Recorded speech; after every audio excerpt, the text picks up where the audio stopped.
So guys welcome back to my channel. ಇವಾಗ ನೀವು ನೋಡ್ತಾ ಇದ್ದೀರಾ, ಇದು ನಮ್ಮ ತೋಟಕ್ಕೆ ಜೀವಾಮೃತ ಆಗ್ತಾ ಇರೋದು.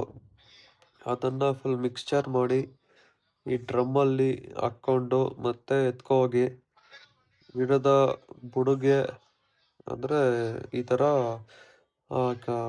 ನೆಲನ ಕೆದಕಿ ಅದಕ್ಕೆ ಈ ಥರ ಹಾಕ್ತಾ ಇದ್ದೀವಿ.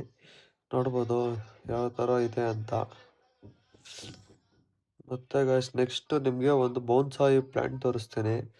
ಇದು ನನ್ನ ಕೈಯಾರೆ ಮಾಡಿರೋ ಬೋನ್ಸಾಯಿ ಪ್ಲ್ಯಾಂಟ್. ಇದ್ರಿಗೆ ಏಜು ಒಂದು 5 ಇಯರ್ಸ್ ಆಗಿರತ್ತೆ. ಮತ್ತು ನೋಡಿ, ಎಲ್ಲೋ ಫ್ರೂಟ್ಸ್ ಅಂಗಡಿಯಲ್ಲಿ ಬೀಜ ತಂದು ಈ ಥರ ಬಟರ್ ಫ್ರೂಟ್ ಗಿಡ ಬೆಳೆದಿದ್ದೀನಿ. ನೋಡ್ಬೋದು ಗೈಸ್ ಯಾವ ಥರ ಇದೆ ಅಂತ. Thank you for watching. Like, subscribe, comment. Thank you.